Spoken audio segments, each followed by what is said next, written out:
முதல் வாசகம். நாங்கள் பிற இனத்தாரிடம் செல்கிறோம். திருத்தூதர் பணிகள் நூலில் இருந்த வாசகம் 13வது அதிகாரம் 44 52 முடியவுள்ள இறைவார்த்தைகள்.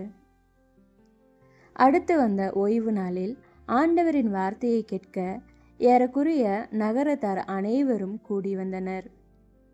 மக்கள் திரளை கண்ட யூதர்கள் பொறாமையால் நிறைந்து பவுல் கூறியதை எதிர்த்து பேசி அவரை பழித்துரைத்தார்கள்.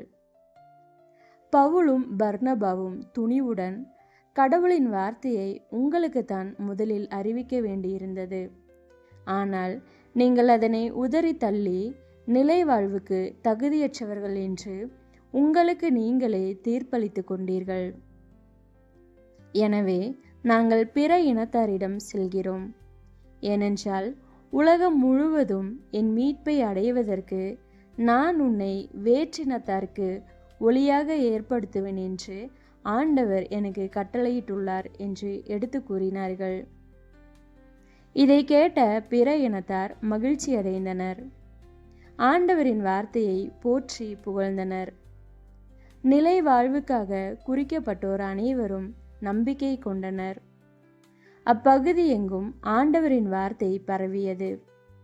ஆனால் யூதர்கள் கடவுளை வழிபட்டு வந்த மதிப்புக்குரிய பெண்களையும் நகரின் முதன்மை குடிமக்களையும் தூண்டிவிட்டு பவுலையும் பர்னபாவையும் இன்னலுக்குள்ளாக்கி அவர்களை தங்களது நாட்டிலிருந்து துரத்திவிட்டார்கள். அவர்கள் தங்கள் கால்களில் படிந்திருந்த தூசியை அவர்களுக்கு எதிராக உதறிவிட்டு இக்கோனியாவுக்கு சென்றார்கள். சீடர்களோ தூய ஆவியால் ஆட்கொள்ளப்பட்டு மகிழ்ச்சியில் திளைத்திருந்தார்கள். ஆண்டவரின் அருள்வாக்கு. கிறிஸ்துவே உமக்கு புகழ். பதிலுரை பாடல். பல்லவி. மாந்தர் அனைவரும் நம் கடவுள் அருளிய விடுதலையை கண்டனர். ஆண்டவருக்கு புதியதொரு பாடல் பாடுங்கள், ஏனெனில் அவர் வியத்தகு செயல்கள் புரிந்துள்ளார். அவருடைய வலக்கரமும் புனிதமிகு புயமும் அவருக்கு வெற்றியை அளித்துள்ளன. பல்லவி. மாந்தர் அனைவரும் நம் கடவுள் அருளிய விடுதலையை கண்டனர். ஆண்டவர் தம் மீட்பை அறிவித்தார். பிற இனத்தார் கண்முன்னே தம் நீதியை வெளிப்படுத்தினார்.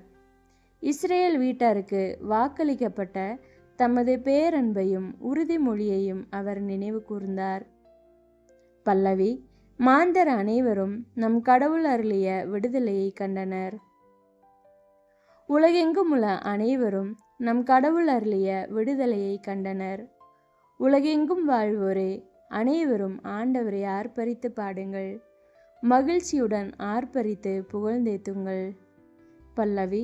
மாந்தர் அனைவரும் நம் கடவுள் அருளிய விடுதலையை கண்டனர். இன்றைய வாசகங்கள் உங்களுக்கு நம்பிக்கை கொடுத்தால் கமெண்டில் ஆமீன் என்று எழுதுங்கள்.